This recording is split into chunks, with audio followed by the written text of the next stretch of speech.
नमस्कार विद्यार्थी मित्रांनो, मी स्वप्नील भंडारे इन्फिनिटी अकॅडमीच्या यूट्यूब प्लॅटफॉर्मवरती आपलं मनस्वी स्वागत करतोय. मृद आणि जलसंधारण विभागाच्या आकृतीबंधास नुकतीच मंत्रिमंडळाने मान्यता दिलेली आहे. तब्बल 6,676 जागा या ठिकाणी मंजूर करण्यात आलेल्या आहेत. तर विद्यार्थी मित्रांनो, त्याबाबतची ही अपडेट या ठिकाणी आपल्यापर्यंत पोहोचवतोय.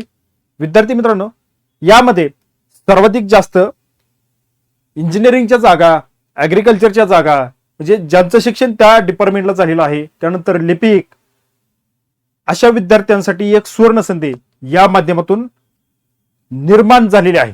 येणाऱ्या काळामध्ये चांगल्या गडगंज पदांची जाहिरात या ठिकाणी आपल्याला मृद व जलसंधारण विभागाची पाहायला मिळणार आहे. त्याबाबतची एक महत्त्वाची अपडेट मी आपल्यापर्यंत पोहोचवत आहे. व्हिडिओ थोडक्यात आहे, समजून घ्या आणि पाहून घ्या. कामगार आयुक्तालयाची जाहिरात या ठिकाणी आलेली आहे. त्या संदर्भात इन्फिनिटी अकॅडमीच्या प्लॅटफॉर्मवरती एक बॅच आपण लॉन्च केलेली आहे. मग निरीक्षक, लेखापाल आणि लघु लेखक या तिन्ही पदांची सामायिक परीक्षा होणार आहे. एकच सिलेबस आहे आणि या सिलेबसला धरून विद्यार्थी मित्रांनो, आपण 2 बॅच लॉन्च केलेले आहेत. एक कायद्याची सेपरेट बॅच आहे, ती 599 रुपयामध्ये आपल्याला मिळणार आहे. बघा, 40 प्रश्न 80 गुण, म्हणजे सगळ्यात महत्वाचा हा टर्निंग पॉइंट त्या तुम्हाला निवड होण्यासाठी ठरणार आहे. 80 गुणांसाठी हे कायदे या ठिकाणी विचारले जाणार आहेत. त्याची सेपरेट बॅच आहे. तर विद्यार्थी मित्रांनो, ही बॅच 599 रुपयामध्ये आहे. ही बॅच घेण्यासाठी या खाली दिलेल्या नंबरवरती कॉल करा आणि सर्व टेक्निकल, नॉन टेक्निकल सिलेबस दोन्ही सिलेबस वरती दुसरी बॅच आहे, ती बॅच देखील तुम्ही घ्या. इन्फिनिटी अकॅडमीचं ऍप्लिकेशन तुम्ही डाउनलोड करा, त्यामध्ये ही बॅच तुम्हाला उपलब्ध करून देण्यात आलेली आहे. चला, मृद आणि जलसंधारण विभागाचा जो काही आकृतीबंध या ठिकाणी मान्यता दिलेली आहे मंत्रिमंडळाने, ही काल बैठक झाली. त्या बैठकीचे अध्यक्ष राज्याचे मुख्यमंत्री श्री देवेंद्र फडणवीस होते आणि त्यांनी या मंत्रिमंडळाच्या बैठकीमध्ये या आकृतीबंधाला मान्यता दिलेली आहे. तब्बल 8,767 जागांची ही एक आकृतीबंध, नवीन पदांचा हा आकृतीबंध या ठिकाणी मांडण्यात आला होता आणि ऐतिहासिक मंत्रिमंडळाने निर्णयामध्ये ही मान्यता या ठिकाणी देण्यात आलेली होती. यामध्ये जवळजवळ 7 नवीन जिल्हा कार्यालयाची निर्मिती या ठिकाणी करण्यात आलेली आहे आणि प्रशासकीय सुसूत्रता आणि गतिमत्ता येण्यासाठी ही निर्मिती या ठिकाणी केलेली आपल्याला पाहायला मिळते. जलयुक्त शिवार 2 ची मोहिमेला या ठिकाणी या माध्यमातून अजून या ठिकाणी बळ भेटणार आहे. मुख्यमंत्री साहेबांचा हा जो काही जलयुक्त शिवार हा जो कार्यक्रम होता, ही जी योजना आहे, ही योजना या ठिकाणी चांगल्या पद्धतीने राबवण्याकरता आता बळकटी मिळणार आहे. आता या योजना जी आहे, ही योजना महाराष्ट्रामध्ये चांगली यशस्वी ठरलेली आहे आणि त्या पार्श्वभूमीवरती शेतकऱ्यांना देखील आपल्याला फायदा झालेला पाहायला मिळतो. आणि योजनेचा कालावधी या ठिकाणी लक्षात घ्या, 5 वर्षाचा होता. जे काही काम केलेलं होतं त्याचं व्हॅलिडिटी ही 5 वर्षाची होती. त्यामुळे तुम्ही जर आता या ठिकाणी शेतकऱ्याच्या बांधावरती जाऊन जर बघितलं असेल तर यामध्ये खूप बदल देखील आपल्याला पाहायला मिळतो. त्यानंतर विद्यार्थी मित्रांनो, क्षेत्रीय यंत्र आणि पदरचना आकृतीबंधामध्ये ज्यावेळेस 2017 साली मृद संधारण, जल आणि मृद संधारणची या विभागाची सेपरेटली स्थापना झाली, त्यावेळेस नवीन स्थापना झाल्यावरती या ठिकाणी ग्रामविकास विभाग आणि जलसंधारण विभाग यांचं एकत्रीकरण करून मृद व जलसंधारण विभाग याची स्थापना या ठिकाणी करण्यात आली होती.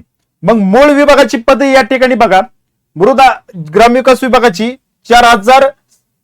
6,481 आणि कृषी विभागाकडून 9,942 वर्ग या ठिकाणी पद या ठिकाणी वर्ग करण्यात आली. मग एकूण निश्चित पद जी झाली त्यावेळेस 16,423 पद या ठिकाणी या मृद व जलसंधारण विभागाकडे वर्ग करण्यात आली होती. मग त्यानुसार या ठिकाणी जी मृद व जलसंधारण विभागाची स्थापना झाली 2017 ला, त्यामध्ये हे एवढ्या जागेंचा आकृतीबंध या ठिकाणी तेव्हा 2017 साली निश्चित करण्यात आला होता, हे या ठिकाणी लक्षात असू द्या. त्यानंतर सुधारित फेररचना करून आत्ताच्या घडीला या ठिकाणी आपल्याला मंजूर पदे जी आहेत, ती मंजूर पदे विभाग आणि महामंडळ हे एकत्र करून 6,483 पदे आणि नवीन वाढीव पदे 2,284 पदे या ठिकाणी आपल्याला पाहायला मिळतात आणि एकूण 8,767 जागेंचा आकृतीबंध या ठिकाणी तयार करण्यात आलेला आहे आणि त्याला मंत्रिमंडळाची मान्यता देखील या ठिकाणी मिळालेली आहे.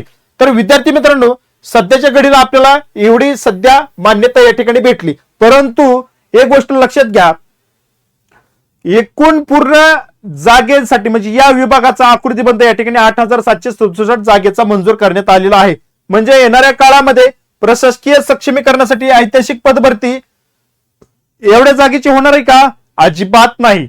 बघा, जवळजवळ आपल्याला टोटल जो विभाग आहे मृद आणि जलसंधारण विभागात एवढे कर्मचारी असणार आहेत, तेवढ्या जागेला या ठिकाणी मान्यता दिलेली आहे. यामधून जी पदे रिक्त आहेत ती पदे आणि तात्काळ ज्या कर्मचाऱ्यांची आवश्यकता आहे त्या कर्मचाऱ्यांची व्हॅकन्सी आपल्याला येणाऱ्या काळामध्ये जाहिरातीच्या रूपाने पाहायला मिळेल. तर विद्यार्थी मित्रांनो तयार राहा.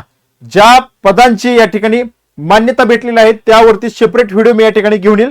तत्पूर्वी आत्ताच्या घडीला एवढंच की मृद आणि जलसंधारण विभागाच्या आकृतीबंधाला गडगंज पदांचा आकृतीबंध या ठिकाणी आहे. 8,767 पदांचा आकृतीबंध मंजूर झालेला आहे आणि ही जाहिरात लवकरात लवकर येणं अपेक्षित आहे. कारण मागील 8 महिन्यापासून यावरती कामकाज चालू होतं. जाहिरात येणार विषय या ठिकाणी खूप हवा केली गेली परंतु प्रत्यक्षात आलेली नाही. परंतु आता डायरेक्ट मुख्यमंत्री साहेबांच्या अध्यक्षतेखाली हा आकृतीबंध मंजूर करण्यात आलेला आहे. त्यामुळं त्यामध्ये सगळ्यात महत्वाचं मुख्यमंत्र्यांनी राबवलेली जलयुक्त शिवार योजनेला या माध्यमातून पाठबळ भेटण्यासाठी ही भरती लवकरात लवकर करण्यात येणार आहे. त्यामुळे तुम्ही तयारीत राहा. भेटू पुढील अपडेटमध्ये. तुर्तास या ठिकाणी थांबतो. धन्यवाद.